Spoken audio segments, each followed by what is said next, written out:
Allah Ta'ala nepi ingat kitanya khusus kepada orang-orang yang beriman.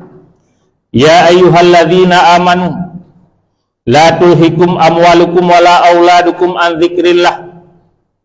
Hai orang-orang yang beriman, baik sampai harta gata dan anak gatanya ada kala rezeki yang Nabi Allah nyan dapat menghalau kitanya, dapat menghalangi kitanya daripada berbuat ibadah kepada Allah Subhanahu wa taala.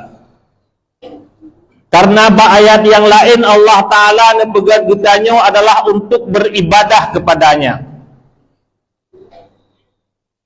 Tujuan kitanya nepudep li Allah Ta'ala kitanya permukaan dumonya adalah untuk beribadah. Hana lain.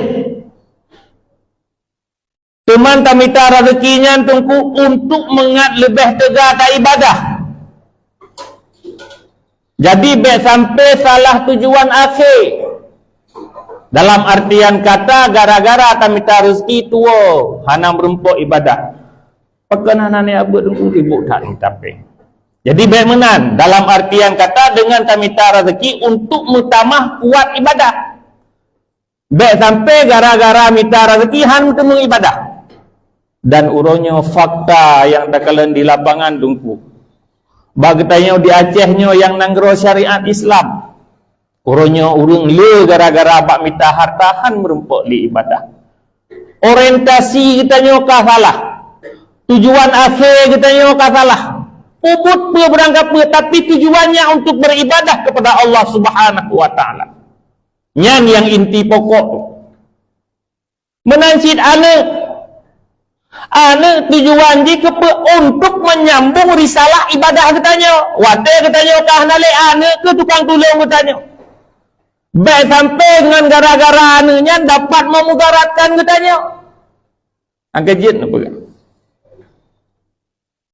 Hana penulang yang lebih hebat terhadap anak katanya apa melainkan ilmu dan adab. Pewarisan yang paling karena ilmu, menyahana tapi ilmu karena tunggu hana merempok berbakti kepada katanya. Hana merempok di anaknya dapat menolong katanya dengan orang si hana tunggu. Idonya akan dino kai pumlarat liji.